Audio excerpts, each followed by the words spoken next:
So, this is me, James, here again. I actually want to talk about a few things. Um, when it comes to dating in the Dominican Republic, you have to be careful who you date. Always have to try to find somebody from at least middle to upper class because typically when you're dealing with people from a lower income bracket, then you're going to run into a lot of problems, especially if you're in a tourist area. People are going to want to take advantage of you. People are going to view you as a means of making money, uh, and other stuff gets involved because not only do you become a target, but the person that you're with becomes a target.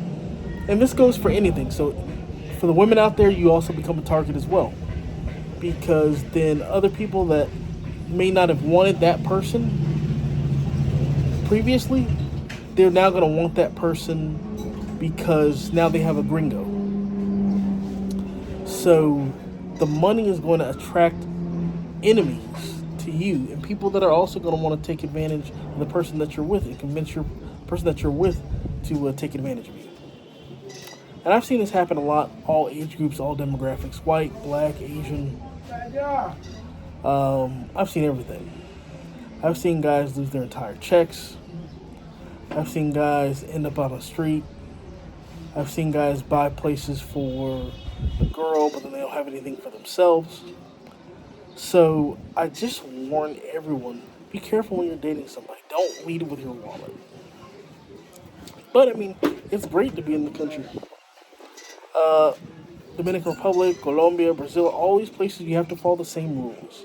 That just because you have money doesn't mean that you're going to buy your way to happiness. It just smooths things out a lot. Or it can provide more problems to you. But try to go after somebody that's sincere. Don't lead with your wallet. A good example is I know a guy who married a lady. She's a teacher, and everything's great because she's professional. She's sincere. But I actually had the issue dating a teacher once. This teacher that I dated, and I'll actually do a full story about this. This was the biggest snake that I could tell you about. I mean, her family thought that the white man's ice was colder, and they were really big into that whole colorist type of thing, and that ended really bad. Basically, to them, they valued color over sincerity, and and it had nothing to do with money either, because I had a lot more money than the other guy, but they were just like, they wanted white grandbabies. That's what they kept saying. So I was like, whatever. So I left that situation. But when you date here, when you date any other country, you have to look, what's this person's background? Check their pedigree. Sorry, I got the family here. Like I said, I'm preparing for a birthday party. But a good thing to do is check somebody's family. What do they do? What does that person's family do? Do they all own their own business? Are they hard workers? Are they trying to leech off of you? There's a complete difference. And a lot of people, when I first moved here, people said, "Oh, don't take Dominican girls seriously." That's a complete lie because there's tons of Dominican women that are good women. But the problem is, a lot of guys get stuck in Boca Chica, Punta Cana, Puerto Plata, Sosúa, Cabaret, where these people are out to get money from you. Like nobody wants to go to a university or a bank or a dentist's office to meet a decent woman. No one wants to put the time in. People want to, get in, get out, but expect good results.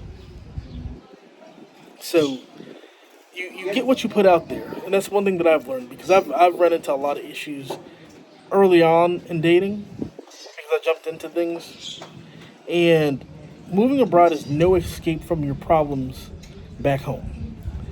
A lot of guys, especially recently, have been bringing the same problems they have in the United States here, and they don't know how to leave that alone. I'm going to make a video about that, and I want to talk about that. But one of the key things is make sure that you're not the problem. Because a lot of guys don't realize that they're the problem. A lot of women don't realize that they're the problem. They feel like everybody is them. I mean, everybody else is the problem except for them. So I'm gonna make a video about that and kind of give some examples, some clear examples.